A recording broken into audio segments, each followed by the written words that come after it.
오늘 강의 주제 바로 공공재건축인데 공공재건축이 무엇인지 자세하게 살펴보도록 하겠습니다. 먼저 2020년, 2021년 소액으로 작은 금액으로 서울에 그것도 강남에 아파트를 잡을 마지막 기회 바로 가로주택 정비 사업입니다. 소규모 재개발이라고도 하죠. 이 가로주택 정비 사업 집중하시기 바랍니다. 소액으로 강남에 아파트를 잡을 마지막 기회 가로주택 정비 사업이라는 점 다시 한번 강조드립니다. 자, 무료 세미나 안내해 드리겠는데요. 정부가 지원해 주는 정비 사업에 투자하자. 정부가 지원하는 사업 그게 뭐지? 첫 번째 가로주택 정비 사업. 두 번째 공공재개발. 세 번째 역세권 개발. 자, 역세권 개발. 이게 어떻게 정부에서 지원하는 것이지? 그렇습니다. 24번의 부동산 규제 대책 중에서 전부 규제만 있는 게 아닙니다. 정부에서 규제 완화를 통해서 지원을 해주는 정비 사업이 바로 이들이다. 그렇다면 여기는 투자를 하라는 말입니까? 하지 말라는 말입니까? 하라는 말이죠. 그렇다면 우리는 정부가 지원해 주는 사업에 우리 투자하자. 매주 수요일입니다. 오후 2시입니다. 어디? 전철고선 신논현역 3번 출구 거평타운 2층. 끝난 다음에 1대1 개별 상담을 진행해 드리는데요. 서울에 소액으로 강남의 아파트를 맞을 마지막 기회, 그것도 반값으로 잡을 마지막 기회 놓치지 마시기 바랍니다. 상담을 통해서 눈높이에 맞는 그런 상담이 될 것입니다. 강의 시작하겠습니다. 공공재건축,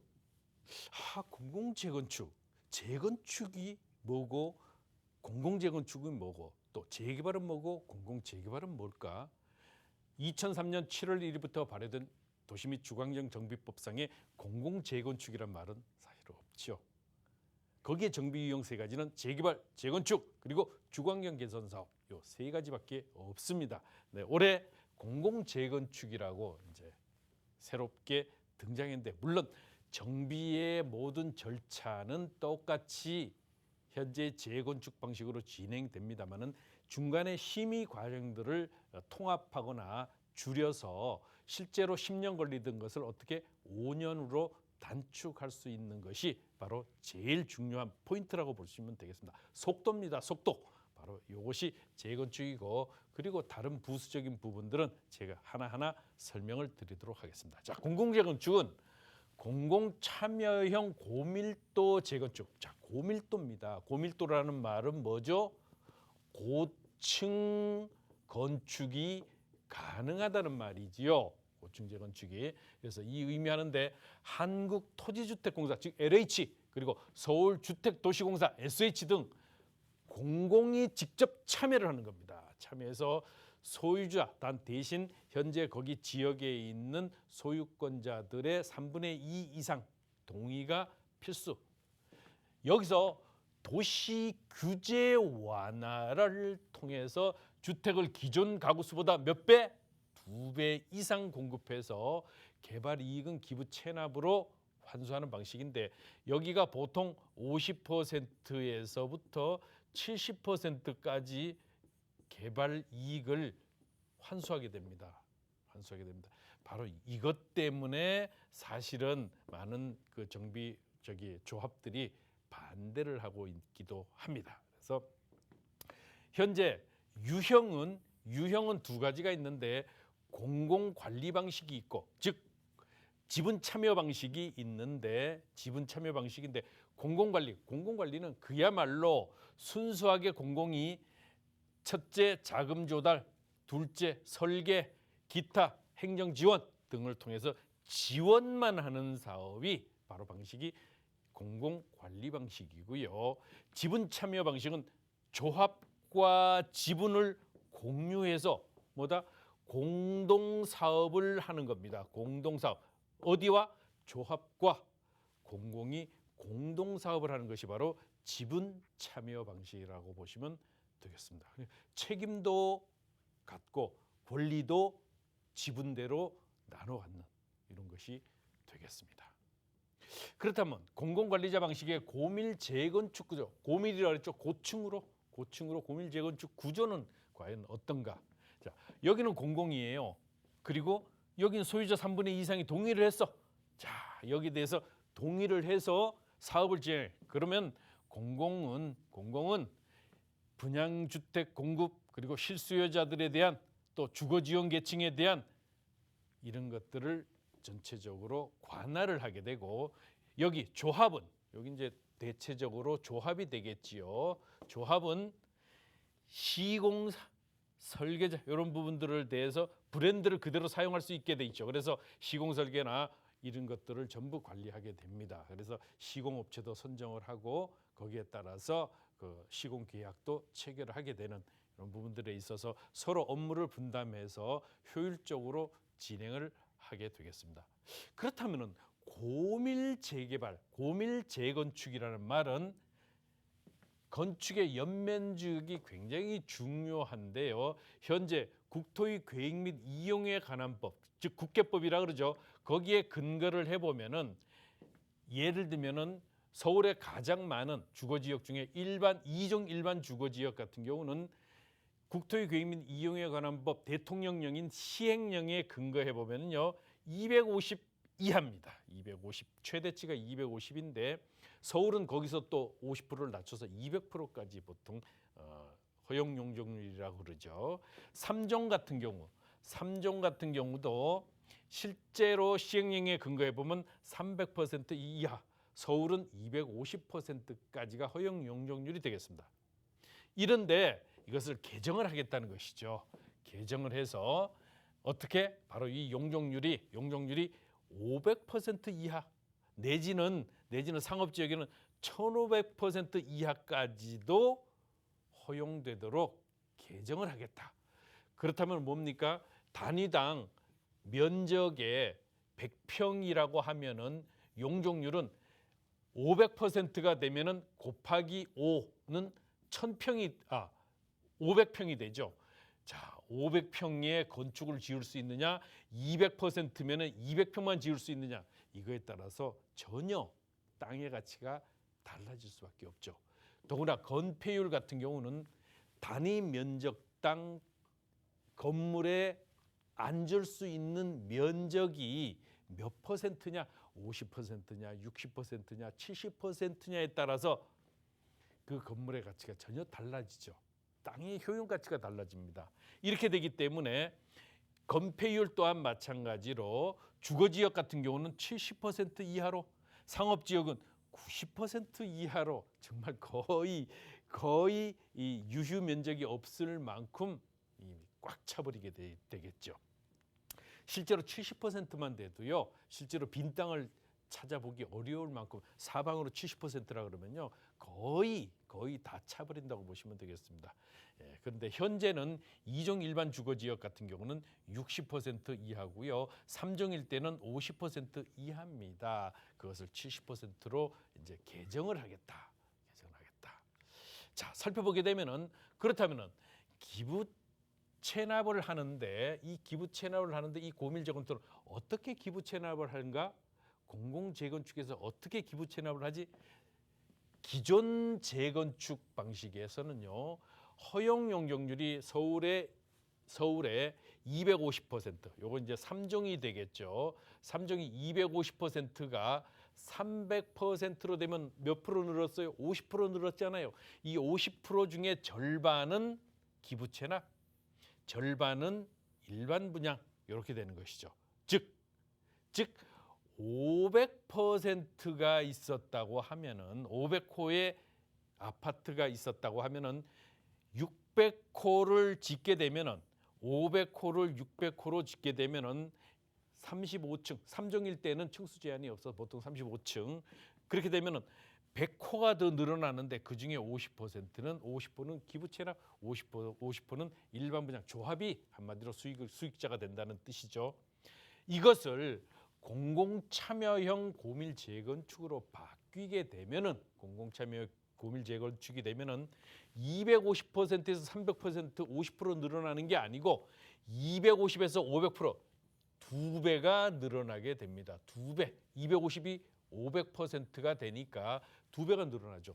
300이 아니고 500이 돼 버립니다. 그러면 어떻게 된다? 500호를 건설하려고 했던 것이 몇 호? 1000호를 건설하게 되죠. 1000호를 건설하면 몇 세대가 늘어났어요? 여기서 전체적으로 1000호면은 500이 1000호 됐으니까 500세대가 늘어났죠. 그 500세대 중에 절반인 250호는 조합이 수익자가 되는 거고 나머지 125, 125에서 기부 체납을 하고 분양을 해서 이것은 공공이 가져가게 됩니다. 공공 지분이 되는 거고 여기는 조합 지분이 되겠습니다. 이렇게 해서 실제로 가치를 늘리는데 자, 고밀 재건축이 되면 몇 층까지? 50층까지도 가능하죠. 50층까지도.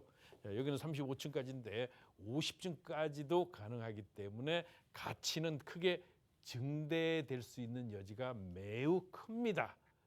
매우 큽니다. 이것을 그림을 다시 한번 좀 표로 보게 되면은 자, 이해하기 쉽게 50% 증가되는 것에 50% 증가가 되는데 그 중에 50%가 증가가 되면은 100호가 늘어나게 되니까 여기에서 반반씩 가져간다. 250%가 당초 500호가 되는데 여기 100호가 늘어나게 되면은 50호, 50호는 나눠서 갖게 되고 공공참여 고밀 재건축은 두 배가 늘어나는 거예요. 1000호로 두 배가 늘어나는 것을 요거 표로 그냥 환산해서 아까 그림으로 보는 것과 표로 만들어 놓은 것이 그러니까 이해하기 좋게 어느 표를 보는 어느 그 화면을 보는 것이 더 좋은지에 따라서 이제 이해도가 달라지기 때문에 두 가지를 표시를 했습니다. 그렇다면 이것을 좀 더 압축을 해서 공공재건축이란 과연 무엇인가? 먼저 개념을 보게 되면은 LHSH 등 즉 공공이 참여해서 도시 규제 완화를 통해서 규제 완화입니다. 규제 완화 시행령 개정이 되든 아니면 다른 규제 층수 제한 완화를 통하든 어쨌거나 통해서 주택을 기존 세대 수보다 2배 이상으로 공급. 단 개발 이익은 뭐예요? 기부 체납으로 환수하겠다는 겁니다. 개발 이익은 기부 체납으로 환수하겠다. 한마디로 돈 안 들이고 코 풀겠다는 것이죠. 손 안 대고 코 풀겠다고 하는 거잖아요.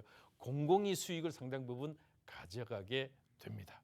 이 참여 유형을 보게 되면은 공공관리 방식이 아까 제가 처음에 말씀드렸죠. 그리고 지분 참여 방식, 즉 단순히 공공이 자금 조달 설계 등을 지원해서 공공이 그냥 관리하는 방식이 되고 지분 참여는 공동 사업을 하게 되는 겁니다. 이것은 공동 사업, 즉 공유를 하기 때문에 지분을 공유하기 때문에 공동 사업자가 되는 거고 위에는 관리 측면에서의 관리자 역할을 하게 되는 겁니다. 이 규제 완화를 보게 되면은 어떻게 규제할 것인가? 용적률을 500% 수준으로 요거는 주거지역입니다. 주거지역일 때는 500%까지도 완화해 주겠다. 층수를 50층까지 허용하겠다. 준주거지역의 주거 비율 상한을 현행 90%에서 어떻게 가구당 2제곱미터로 완화를 해서 공원설치 의무 이런 부분들 주거 비율에 대한 상한을 현행 90%의 규제 완화 그리고 공원 설치 의무를 완화해서 2분의 1 정도로 거의 완화를 하게 됩니다. 완화를 하게 되고 그리고 절차가 어떻게 되느냐? 절차가 공공참여형 고밀 재건축 사업이 지원하는 TF 즉 태스크포스 팀을 운영을 해서 수권 소위 심의 통한 기간 단축을 추진하겠다. 통합 심의를 하겠다는 거죠. 통합 심의를 이렇게 하면은 아무래도 절차상 짧아지기 때문에 기간이 대폭 줄어드는 그런 효과를 가지게 됩니다. 자, 그렇다면은 공공 재건축의 장점과 단점이 있죠. 장점과 단점이 있는데 장점을 한번 살펴보겠습니다. 장점은 공공이 참여하니까 사업 진행 속도가 매우 빠를 수 있습니다. 공공이 참여하니까요. 속도가 빨라서 속도가 매우 빨라지니까 보통 재건축하면은 10년이 5년 정도로 단축이 될 수 있다. 단축이 될 수 있다. 또 사업성이 낮은 지역은 사업성을 재검토.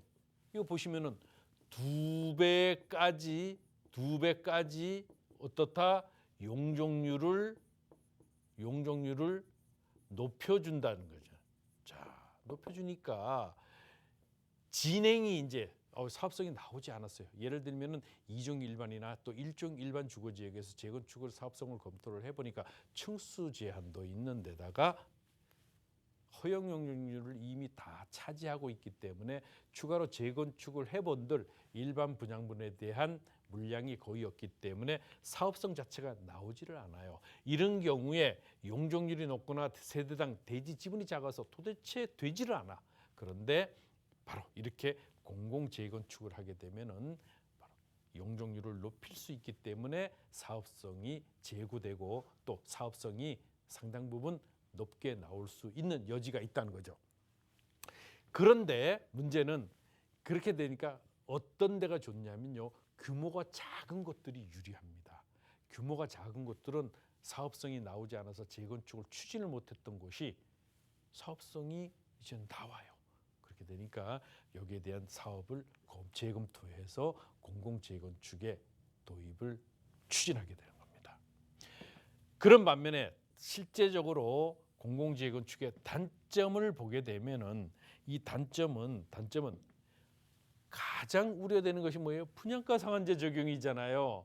그런데 이게 분양가 상한제 적용이 배제되는 게 아니고 적용이 되고 있어요.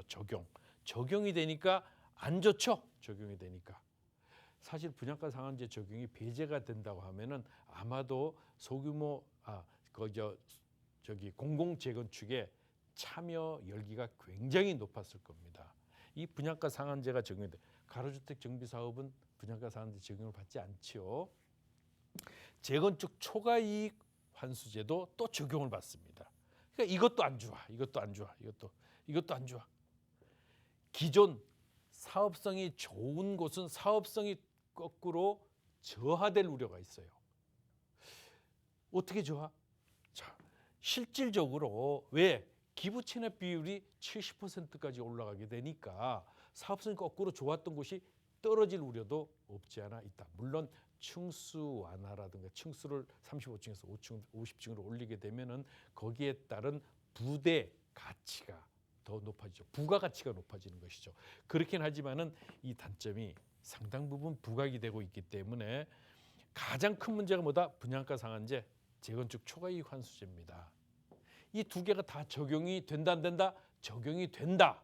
적용이 되기 때문에 공공재건축에 대한 인기가 시들해질 수밖에는 없습니다. 재개발에는 재건축 초과이익 환수제가 있나요? 없죠. 재건축에만 있는 겁니다. 그래서 초과이익 환수제에 대한 적용 배제가 핵심이기도 하고 분양가 상한제 적용이 핵심인데 바로 이것에 대한 적용 배제가 안 되기 때문에 상대적으로 불리하다. 그렇다면은 현재 신청 단지 현황을 한번 살펴보겠습니다. 보시면은 물론 각 구에서 상당 부분 진행을 했지만 여기서 가장 컸던 곳이 어디냐 하면요. 바로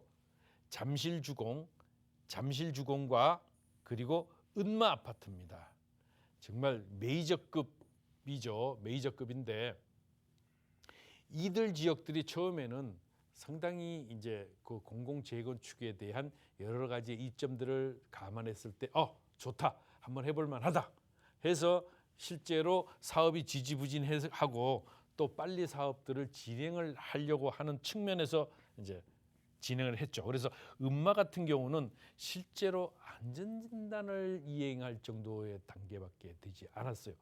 2000년 초반부터 재건축을 꾸준히 추진했음에도 불구하고 은마 아파트 같은 경우는 이런 정말 오랜 기간의 여러 가지의 자체 내지는 외부적인 요인들에 의해서 재건축이 지연되고 지지부진했었습니다. 더구나 GTX 노선, A 노선까지 지하를 관통한다는 이런 것들이 있다 보니까 여러 가지 악재가 겹치는 이 음마 아파트 같은 경우는 빨리 사업을 속도를 높여서 진행을 하고자 하는 열망 때문에 신청을 했고요. 잠실주공 5단지 같은 경우도 층수에 대한 이런 여러 가지 그리고 특히 고밀도 개발에 따른 것과 사업 단축, 사업 기간의 단축이 메리트로 있어서 신청을 했습니다. 했지만은 조합원들의 아주 많은 반대 그리고 막상 신청을 하고 나서 계산기를 두드려 보니까 그렇게 좋지가 않은 거예요. 좋지가 않다 보니까 철회 단지가 생겨났죠. 철회 어떻게 철회를 해? 철회를 해서 철회를 하는데 바로 은마 아파트, 잠실주공 5단지, 미주 아파트, 요 청량리에 있는 미주 아파트죠. 여기 또한 마찬가지로 지금 이미 43년 차에 이룰 만큼 오래되고 낡은 이런 아파트입니다. 미주 아파트가 이제 있는데 미주 아파트 또한 마찬가지로 1089세대로 되어 있습니다. 세림 아파트는 마장역에서 도보로 약 한 4분 정도 거리에 위치해 있는데요. 이 세림 아파트 보시면은 800세대. 자, 여기서 보셔요. 이것만 해도 나머지 구역들은 전부 세대수가 작은 것들밖에 남아있지 않습니다. 이만큼 실질적으로 공공재건축은 인기몰이에 실패했다. 반면에 공공재개발은 최초에 약 20곳 내지 30곳 정도로 예상을 했었는데 60곳 정도가 신청을 했죠. 이만큼 공공재개발은 상대적으로 그런 것에 대한 메리트가 큰 반면에 공공재건축 같은 경우는 여론몰이에 분위기 몰이에 실패한 근본 요인은요. 그 수익에 대한 부분을 공공이 가져가 버리게 되니까 이건 뭐야? 우리는 실컷 장단에 맞춰서 춤추고 다 했는데 이걸 막상 보니까 엉뚱한 사람이 가져가 버린 거예요. 그게 공공이 가져가 버리게 되니까 여기에 따른 문제점 때문에 실제로 공공재건축은 상대적으로 이제 좀 그 인기가 시들해졌죠. 이런 부분들이 있는데요.